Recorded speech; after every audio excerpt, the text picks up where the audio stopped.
Break के बाद एक बार फिर से आप सभी का JK 24/7 न्यूज में स्वागत है। चर्चा इस वक्त INDIA गठबंधन को लेकर है कि इस गठबंधन का आखिर भविष्य क्या है। विस्तार से इसी पर चर्चा कर रहे हैं। मेहमान हमारे साथ जुड़े हुए हैं बीजेपी से अवधेश उपाध्याय हमारे साथ हैं। अवधेश जी, क्या कहना चाहेंगे? कहावत है इन तिलों में तेल नहीं है, यानी कि यहाँ पर आशा करना व्यर्थ है। क्या INDIA पर ये इस वक्त फिट बैठ रही है?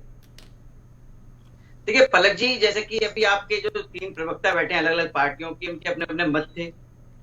और देखिए मेरा वैसे कोई मतलब नहीं बनता, क्योंकि इनके आपस का घर का मामला है। किसी के घर में झांकने का भारतीय जनता पार्टी नहीं करती। जैसे कि शुरुआत हमारे कांग्रेस प्रवक्ता ने करी, राज शर्मा जी भाई साहब बैठे हमारे, कि भाई भाजपा कर रही है, ये भारतीय जनता पार्टी का इन्होंने कई बार नाम ले लिया अपने वक्तव्य में। अरे भाई एक बात बताइए, घर टूट रहा है पड़ोसियों का, ठीक है, बनवाने का तो पड़ोसी करेगा ना। तुम क्यों झांक रहे हो दूसरे घर में? अपना घर तो समझ नहीं रहा, दूसरे घर झांकने चले, ये कहावत हो गई। तो ऊपर दूसरी बात देखिए, गठबंधन किसे कहते हैं? जोड़ तोड़ से जो सरकार बनाई जाती है, जो अपने गठबंधन बनाया जाता है, वो किसे कहते हैं? वो इसलिए कहते हैं कि एक आदमी की विचारधारा होती है, उसके लिए गठबंधन तैयार करते हैं, टीम तैयार करते हैं। उनकी विचारधारा एक होती है। लेकिन ये जो घमंडिया गठबंधन बना है पलक जी, इसमें तो हर कोई अपने स्वार्थ के लिए जुड़ा है। जब इसका गठन हुआ था घमंडिया गठबंधन का, तभी हमने शुरू से ये कहा था कि ये कोई गठबंधन नहीं है, ये ठगबंधन है, ये ठगों की टोली है। और हर ठग का अपना एक स्वार्थ है। वो जिनका स्वार्थ निकलता जा रहा है वो अलग होते जा रहे हैं। उन्हें पता है कि अब हमारा कुछ होना नहीं है, इसलिए अलग ही हो जाओ। अखिलेश यादव जी की बात कर रहे थे, अभी प्रवक्ता समाजवादी पार्टी के बैठे हैं, उन्होंने तो चुनाव से पहले ही अपना हाथ पीछे कर लिया। यूपी में कहा 22 सीटों पर समाजवादी पार्टी अलग लड़ेगी। तो कांग्रेस की जो उत्तर प्रदेश के अध्यक्ष हैं, उन्होंने भी कह दिया कि सारी सीटों पर हम भी अलग लड़ेंगे। तो ये तो जब ही शुरू हो गया था इनका अलग होना। एक कहावत है ना कि कहीं का ईंट कहीं का रोड़ा और भानुमति ने कुनबा जोड़ा। तो देखिए इस तरह के जो कुनबे जुड़ते हैं वो टूटते ही हैं, बिखरते हैं। कुनबा वो जुड़ता है जिसकी विचारधारा एक होती है, जिसमें एक अभिभावक होता है, उसकी चलती है। यहाँ क्या है, एक व्यक्ति है, उसको चलाने के लिए बार बार लॉन्च करते हैं, उसको लॉन्च करने के लिए ये टीम बनाते हैं, तरह तरह की यात्रा निकालते हैं। किसे लॉन्च? अवधेश जी प्लीज थोड़ा ओपनली बोलिए सर, किसे लॉन्च करने की कोशिश की जाती है? ये तो मैं नहीं, ये तो सभी जानते हैं, आप भी जानते हो, यहाँ हमारे बैठे हैं प्रवक्ता महोदय 3 पार्टी के, ये भी जानते हैं, पूरा देश जान चुका है। सर मैं नहीं जानती, प्लीज बताइए। एक फ्यूज बल्ब को बार बार जलाने की कोशिश की जाती है, जबकि वो चल नहीं रहा है। हर बार 2017 में विधानसभा में इन्होंने, आपने देखा यूपी में किस तरह से समाजवादी पार्टी ने गठबंधन किया कांग्रेस के साथ। फिर 2019 में अभी कह रहे थे समाजवादी पार्टी के नेता प्रवक्ता जो बैठे हैं कि हमारा तो जनाधार बहुत अच्छा है यूपी में। अरे भाई 2019 में आपने गठबंधन किया था पुआ के साथ, कितनी सीटें आई? 5 सीटें। आधे से ज्यादा नेताओं की जमानत जब्त हो गई समाजवादी पार्टी की 2019 के लोकसभा में। आप देख लीजिए आंकड़ा उठा के, क्या जनाधार है आपका। 2022 में यूपी की जनता ने आपको नकारा। और कांग्रेस देखिए, जहां इनकी सरकार थी वहां से ये भगा दी जनता ने वहां की। तो किस चीज का जनाधार है? ना तो समाजवादी पार्टी के पास कोई जनाधार है, ना कांग्रेस के पास। टीएमसी तो भैया आपको पता ही है टीएमसी का क्या हाल है। सर टीएमसी का क्या हाल है? मौजूदा सरकार है पश्चिम बंगाल में। नहीं, सरकार है वो किस तरह से चल रही है वो आप सब जानते हैं, किस तरह से वहां सनातन का विरोध किया जाता है। आप चला रहे हो क्या उस सरकार को? ठीक है, आप चला रहे हो, ये धर्म चला रहे हो। ठीक है संजय चक्रवर्ती जी, मैं आपके पास आना चाहूंगी सर। ठीक है, आप धार्मिक ठेकेदार हो, मंदिर के ठेकेदार हो क्या? भारतीय जनता पार्टी का नाम बदल करके भारतीय जनता मंदिर कर दीजिए। ठीक है अवधेश जी, ठीक है, आपके पास आऊंगी मैं, फिर आपके पास आऊंगी। संजय जी आपसे एक सवाल है, संजय जी आपसे एक सवाल है, क्या कहना चाहेंगे? कॉमन आइडियोलॉजी की बात कही कि एक विचारधारा रहती है और इस विचारधारा के तहत जो है वे सभी पार्टियां एक साथ आती है। क्या हम मान ले कि INDIA अलायंस की 2 विचारधारा थी, एक मोदी जी को हराना और दूसरा एंटी हिंदू? क्योंकि लगातार हम देखते हैं, आप कांग्रेस की बात कर लीजिए, टीएमसी की बात कर लीजिए, समाजवादी पार्टी के नेताओं की बात कर लीजिए, DMK की बात कर लीजिए, ये सभी दल जो है निरंतर एंटी हिंदू टिप्पणियां देते हुए नजर आते हैं, हिंदू विरोधी बातें करते हुए नजर आते हैं और सिर्फ मोदी जी को हराना है। कोई और आइडियोलॉजी है तो प्लीज सर बताइए। देखिए अभी जैसा कि इनकी बात बता रहे थे बीजेपी के प्रवक्ता का, पहले ये एनडीए गठबंधन की बात ही कर लेते हैं। कहीं का रोड़ा जो बात कही है, तो पहले तो अपना कुनबा संभालिए। अपना कुनबा संभालता नहीं है। अकाली दल अलग हो गया, शिवसेना अलग हो गया, जेडीयू अलग हो गया, बड़े बड़े दल इनके अलग होके अलग अलग चले गए। तो इनका कुंबला संभालने की उसके बाद फरवरी के महीने में एक अकेला हमारी विचारधारा एक है, अकेला सबके बाद चिल्ला रहे हैं। अवधेश जी आपके पास आऊंगी सर, बोलिए थोड़ा तो सुनने की आदत डालो। बोलिए संजय, खुद ही गुब्बारे में हवा भर रहे हो, फट जाएगा ये। बोलिए संजय जी। इंडिया गठबंधन इनका जैसे ही बना तो तुरंत कहीं का ईंट कहीं का रोड़ा जोड़ना शुरू कर दिया और 38 लोगों को अपने पीछे लाके खड़ा कर दिया। दोबारा मीटिंग नहीं उनकी, दोबारा एक भी मीटिंग नहीं, केवल फोटो सेशन हुआ। फोटो सेशन मोदी जी को बहुत पसंद है। वो जहां भी जाते हैं, चाहे वो हवाई जहाज के ऊपर चले जाते, बादलों को भी हाया कर देते हैं। तो उनको फोटो सेशन पसंद था, उन्होंने फोटो सेशन करा करके उसको डंप कर दिया। ये दोबारा कभी एनडीए की मीटिंग का पिछले 10 साल में हुई? कभी नहीं हुई। तो ये इनका, क्योंकि यहाँ पे अहम है, मैं हूं तो सब है, बाकी सब मेरा गारंटी है। तो अपनी गारंटी तो पूरा 2014 की गारंटी को एक गारंटी बता दीजिए उनको पूरा किया तो बता दें। तो ये पूरा नहीं करते। दूसरी बात, हम लोग राजनीतिक दल है, हम लोग कोई मंदिर नहीं है कि हम लोग घंटा बजाने के लिए आए हुए हैं। कहीं ना कहीं कोई ना कोई अगर गलत बात बोलता है तो हम उसको निश्चित रूप से हम विरोध करते हैं। अभी हिंदू देवी देवताओं के बारे में बात करते हैं। जी संजय जी, जो बोलता है उसके बाद विरोध भी किया जाता है। जनता इसका समर्थन करेगी या विरोध करेगी, जनता पे छोड़ देना चाहिए। आप कौन होते हो? आप ठेकेदार हो क्या? अरे सनातन धर्म की बात अगर करते हो, सनातन धर्म 5000 साल पहले जैसा था आज भी वैसा है और आगे भी वैसा रहेगा। चाहे उसमें मुगल भी आ गए हों, चाहे बड़े बड़े लोग आ गए हों, किसी ने जो है सनातन को खत्म करने की बहुत कोशिश किया गया। आप खत्म नहीं कर सकते, लेकिन आपने केवल धर्म की जो है अफीम चटाई है। मैं अभी कल किसी से बात कर रहा था, बीजेपी के नेता से, ऑफ द रिकॉर्ड मैं आप बता रहा हूँ आपसे, ये मेरी उससे पर्सनली बात हुई। इन लोगों ने जाकर के क्या किया? इन लोगों ने हर प्रदेश से लोगों को बुलवाया, वहां पे आप ही हम नहीं है, सबसे बड़े ठेकेदार आप हैं। हिंदू मुसलमान को जो है आप हिंदू मुसलमानों को आपने अलग करने का जो काम आज तक पिछले 1000 साल में न हो पाई, वो काम आपने होती है 10 साल के अंदर। आपने बाकायदा एक तरीके से पूरी तरीके से धार्मिक बनाकर लोगों को जो है अफीम चटाई है। ये 5 किलो राशन देकर लोगों को बेवकूफ बनाने की कोशिश किया। सिर्फ आप लोग धार्मिक बातें। ठीक है संजय जी, आपसे एक सवाल रहेगा मेरा। संजय जी, आपसे एक सवाल रहेगा मेरा।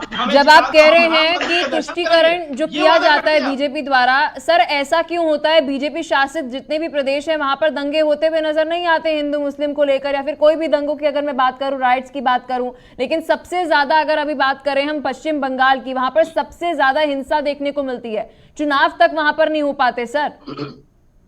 देखिए, आप लॉ एंड ऑर्डर की बात कर रहे हैं। सरकार दंगाई जब शासन करने लग जाए तो दंगा कहां से होगा? दंगाई तो शासन करते हैं आजकल। तो ये दंगाई जब शासन करने लग जाएगा, भाई संज्ञा भय कोतवाल का फिर डर कहेगा। क्या आपको नहीं लगा कि पंचायत? अरे सर, जब जनता ने आपको चुना कि आपको हमने शासन में चुना कि आप दंगा ना करवाइए। अभी सर शासन आपको शासन में इसलिए चुना गया ना जनता द्वारा कि आप हमें एक सुरक्षित माहौल दीजिए। क्योंकि जब टीएमसी को पश्चिम बंगाल की जनता ने चुना, सर इसलिए चुना ना कि हमें एक सुरक्षित माहौल चाहिए। आप तो चुनाव भी नहीं करा पा रहे वहां पर, और आप लॉ एंड ऑर्डर को लेकर बीजेपी से सवाल पूछ रहे हैं। कैसी बात कर रही हैं आप मैडम? चुनाव नहीं करा पा रहे? कौन सा ऐसा चुनाव जो नहीं हुआ है? सर पश्चिम बंगाल में ऑन रिकॉर्ड है, जब चुनाव होते हैं सर हिंसा होती है। मैं ये खबर नहीं बना रही हूँ सर, खबर आती है, हम दिखाते हैं। नहीं जरूरत सर कांग्रेस तक के कार्यकर्ता जो है ना सर, कांग्रेस तक के कार्यकर्ताओं का, टीएमसी के कार्यकर्ताओं का नाम जो है वो सामने आता है सर। ये ऑन रिकॉर्ड है सर, ऑन रिकॉर्ड है। ईवीएम लूटा गया, आपने दिखाया? नहीं दिखाया। मध्य प्रदेश में पहले से जो है पोस्टल बैलेट को जो है 27 तारीख को खोल दिया गया, क्या आपने दिखाया? सर आप टॉपिक क्यों बदल रहे हैं? सर आप टॉपिक क्यों बदल रहे हैं? अभी आपने सवाल पूछा कि राइट्स जो है, आपने एक टैग किया कि दंगा पार्टी बीजेपी है। मैं आपसे पूछ रही हूँ कि जब टीएमसी की सरकार पश्चिम बंगाल में है तो आप लॉ एंड ऑर्डर को लेकर सवाल उठा रहे हैं, लेकिन बीजेपी शासित प्रदेशों में नहीं देखने को मिलता। से बेहतर कहीं नहीं है। लॉ एंड ऑर्डर हमारे यहाँ से बेहतर कहीं नहीं है। मैं आपसे फिर बोल रहा हूँ। अवधेश जी क्या कहना चाहेंगे? पश्चिम बंगाल से बेहतर लॉ एंड ऑर्डर किसी राज्य में नहीं है। आपकी टिप्पणी चाहती हूँ मैं, अवधेश जी। देखिए पलक जी, बस मैं तो यही कहना चाहूंगा, जो हमारे बड़े भाई चक्रवर्ती जी बार बार बात कर रहे हैं धर्म के ठेकेदारी की बात, तो मैं आपको बता दूं, देखिए बंगाल में जिस तरह से हिंदुओं के घर जलाए गए, जलाने वाला कौन था? टीएमसी के नेता, टीएमसी के कार्यकर्ता। ठीक, पहली बात।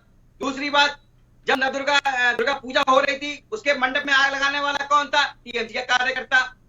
ठीक है, ये बेकार की बातें मत बोलिए, की बातें अफवाह मत फैलाइए। लेता है ममता बनर्जी। अफवाह मत फैलाइए इस तरीके से। अवधेश जी, में बैठ करके अफवाह फैला रहे हैं कि आप दुर्गा पूजा का पंडाल में आग लगाने वाले, अरे आप अफवाह फैला रहे हैं। हम लोग जितना हम समर्थन करते हैं, आप अफवाह फैलाने के बाद किस तरह से दुर्गा पूजा के मंडप में आग लगाई गई, ठीक है, किस तरह से ठीक है। घर चलाए गए बंगाल में, किस तरह से जय श्री राम बोलने वालों अभिषेक वाजपेयी जी, मैं आपके पास आना चाहूंगी। ये तो चर्चा रही लॉ एंड ऑर्डर के ऊपर, एक दूसरे पर सवाल उठाते हुए नजर आए, लेकिन क्या अभिषेक जी इस वक्त हम क्या मान ले कि उत्तर प्रदेश में कांग्रेस और समाजवादी पार्टी की आपस में तालमेल की जब हम बात करते हैं तो कांग्रेस कह रही है एक तरफ कि जी हम उत्तर प्रदेश के अंदर अकेले चुनाव लड़ेंगे, तो वहीं दूसरी तरफ समाजवादी पार्टी कह रही है कि हम अकेले चुनाव लड़ेंगे।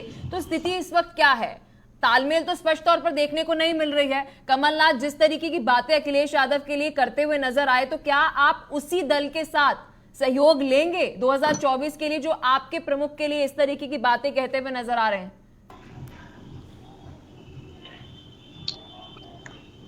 पलक जी, सबसे बड़ी चीज की मैं नहीं जानता हूं कि अवधेश जी भारतीय जनता पार्टी की तरफ से हैं, लेकिन उनके वक्तव्य में जब उन्होंने ये बात कहा कि समाजवादी पार्टी का जनाधार नहीं है या किसी दूसरे पार्टी का जनाधार नहीं है, उनको समझना चाहिए कि अगर उत्तर प्रदेश के परिप्रेक्ष्य में बात करें तो उत्तर प्रदेश से अगर ये आते हैं तो समाजवादी पार्टी का जनाधार क्या है तो उनको खुद स्वयं उनको अच्छे से पता है। और मैंने अपने वक्तव्य में पहले भी बात कहा था कि कोई भी राष्ट्रीय अध्यक्ष होता है वो अपने पार्टी का विस्तार ही करने के बारे में सोचता है। अगर किसी जगह पे जनाधार नहीं तो दूसरी जगह पे जरूर होता है कि उसका जनाधार हो, और जिस जगह जनाधार नहीं होता जब विस्तार करता तो जनाधार उसके बाद ही बढ़ता है। तो क्या अभिषेक जी जो ये बात ममता बनर्जी कह रही है कि अखिलेश यादव द्वारा सुझाव दिया गया था, सर आपसे जानना चाहती हूँ सर, क्या समाजवादी पार्टी द्वारा ये सुझाव दिया गया था कि मध्य प्रदेश में सीट शेयरिंग के तहत मिलकर चुनाव लड़े जाएं और आपको इग्नोर कर दिया गया, नजरअंदाज कर दिया गया? ममता बनर्जी ने ऑन रिकॉर्ड ये बात बोली है सर। देखिए पलक जी, इसमें कोई गुरेज नहीं है। आदरणीय अखिलेश यादव जी ने भी इस बात को कहा था क्योंकि चर्चाएं चल रही थी और उस पर बात की गई थी। उन्होंने आश्वासन भी दिया था, लेकिन बाद में जो भी अंदर खाने में उनकी जो भी प्रॉब्लम्स रही हो हम नहीं जानते, लेकिन हमें इस चीज को समझना पड़ेगा कि हम क्या कर सकते हैं क्या नहीं कर सकते। अब क्योंकि 2024 के मद्देनजर चुनाव है तो आने वाले दिनों में सब हर किसी को भी दिख जाएगा कि समाजवादी पार्टी क्या है और क्या कर सकती है।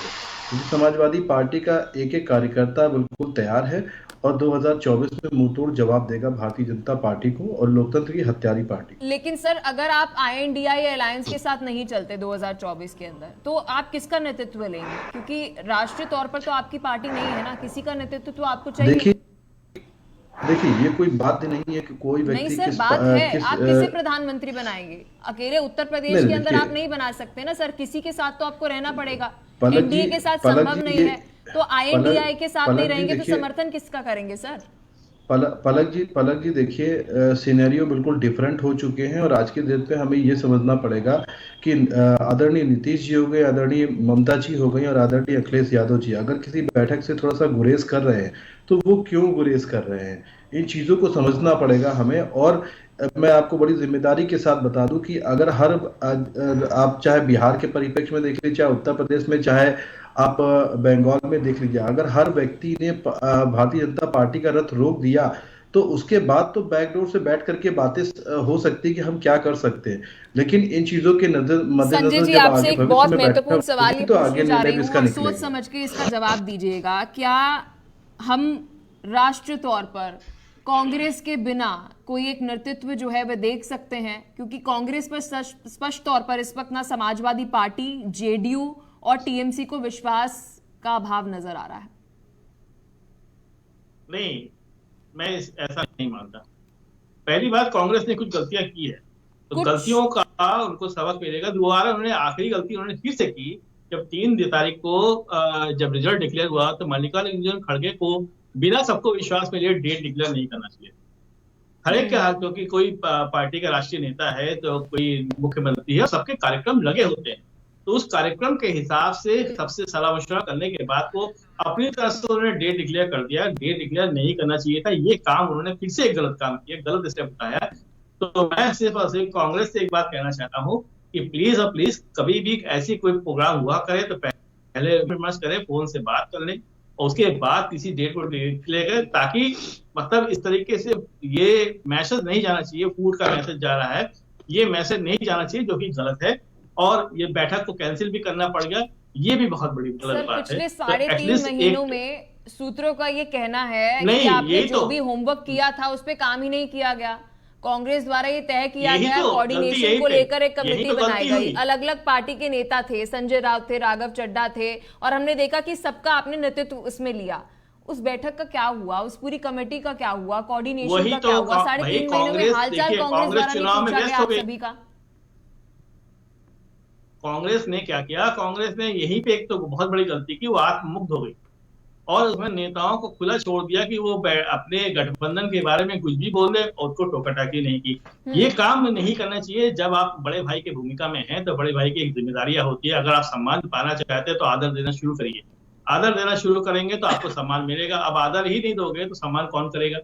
तो अगर आप खुली छूट दे रहे हो किसी को भी कि आप कुछ भी बोलो, हम आपका समर्थन कर रहे हैं। कमलनाथ जी कौन होते हैं रैली को रोकने वाले? इंडिया गठबंधन की रैली को रोकने के लिए कमलनाथ अकेले ने रोका। तो वहां पे क्या मल्लिकार्जुन खड़गे या राहुल गांधी जी को क्या वहां पे ये स्टेप नहीं लेना चाहिए कि नहीं रैली तो होगी, आप आए ना आए इसके कोई फर्क नहीं पड़ता। ये सारी चीजें जो हुई हैं ये बहुत गलत हुआ है। जो एक मैसेज जो गया है गलत। मैंने शुरू में एक बात कही थी, यहाँ बीजेपी जीती नहीं है, यहाँ कांग्रेस हारी। यहाँ विपक्ष नहीं हारा, यहाँ कांग्रेस हारी है। कांग्रेस की अपनी नीतियों की वजह से, अपनी रणनीतियों की वजह से कांग्रेस हारी है। नीति नहीं, मैं रणनीति बोलूंगा। जो रणनीति थी वो राज शर्मा जी, इस वक्त आपने अपने सहयोगी दलों को भी सुना और आपने विपक्षी पार्टी होने के तौर पर जो बीजेपी से आपको एक फीडबैक की जरूरत थी आपने वह भी सुना। क्या लगता है राज शर्मा जी, अब बड़ी देर हो चुकी है, आपने दरारें इतनी गहरी कर दी हैं कि शायद उन दरारों को भरना अब नामुमकिन सा नजर आ रहा है, क्योंकि आपके सहयोगी दलों को आप पर विश्वास नहीं है। नहीं, बिल्कुल कतई नहीं, दरारें इतनी गहरी नहीं हुई हैं। दरारें बिल्कुल अपनी जगह मुतमईन है, कोई दिक्कत नहीं है, हम लोग फिर भी एक हैं। मैं एक चीज बात जरूर कहना चाहूंगा, ये भारतीय जनता पार्टी ये गुब्बारा फूल रही है क्योंकि इसने जीते हैं चुनाव, इसको गुब्बारे में हवा फूलने का अधिकार है। लेकिन मैं उपाध्यक्ष जी से कहूंगा, खुद ही पंप से ज्यादा हवा गुब्बारे की बात नहीं, हम मेहनत करते हैं। बस अब सुन लीजिए, दूसरी बात सुन लीजिए आप कहते जनाधार नहीं है। आपने भी एक बात कही, सुन लो, आपके पास आऊंगी, राज जी को अपनी बात पूरी करने दीजिए। बोलिए सर, आप बोलिए राज जी। आपने कहा वहां टीएमसी का जनाधार नहीं है, यहाँ उत्तर प्रदेश में सपा का जनाधार नहीं है। मैं दावे के संग कह सकता हूं, आपके अगर जनाधार किस नेता का है, आप किसके चेहरे पे लड़े बताइए, एक बताइए, एक नेता बताइए आप जिसके, नहीं कोई झगड़ा नहीं है, एक नेता बताइए जिसके जनाधार में लड़े आप, बताइए एक नेता अपने प्रदेश का, एक नेता। ठीक है, ठीक है अवधेश जी, दिलचस्प सवाल आपसे गुब्बारे में हवा आपकी फटेगा ना तो सुनेगा नहीं। बोलिए अवधेश जी, बताओ एक नेता बताओ। आप पश्चिम बंगाल में बताओ एक नेता। राज जी जवाब तो सुन लीजिए, बताइए, सवाल पूछा है तो बोलिए अवधेश जी। जवाब सुनिए, धैर्य रखिए, थोड़ा बहुत अच्छे से जवाब दे रहा हूं, सुनने का थोड़ा अपने मन को शांत रखिए। देखिए भारतीय जनता पार्टी एक परिवार है और यहाँ परिवार की तरह कार्य होता है। यहाँ कोई नेता नहीं है जैसा परिवार में हिटलर साइकिल है। अरे एक कमरे क्या कह रहे हो? परिवार नाम को क्यों चाहते हो? अरे परिवार एक शब्द है, आपके चलते होता है यहाँ पर, आपके चलते परिवार में किसके चलते बताओ? 4 लोग बताओ, 4 लोग बताओ। अच्छा भाई, परिवार के 4 सदस्य बताओ जिसकी चलती है। अरे 4 सदस्य बताओ, मुझे बताइए पूरे चुनाव में 4 सदस्यों का विजन बताओ, 4 सदस्यों का विजन बताओ, 4 सदस्यों का विजन बताओ पूरे इंडिया में, पूरे इंडिया में 4 सदस्यों का विजन। क्यों बोलते हो झूठ? अरे परिवार नाम के शब्द को क्यों खराब कर रहे हो? अरे बेकार की बातें करते हो। बिल्कुल ठीक है, बहुत बहुत शुक्रिया चारों का कीमती समय देने के लिए और विस्तार से 2024 की रणनीति पर चर्चा करने के लिए, क्योंकि एक तरफ है एनडीए और एनडीए के साथ अब सामने खड़ा था आईएनडीआईए। तो क्या इनकी आपस में टक्कर होते हुए नजर आएगी या फिर अब आईएनडीआईए के अंदर ही टकराव होते हुए नजर आएगा? ये दिलचस्प मुद्दा रहा, विस्तार से इसी पर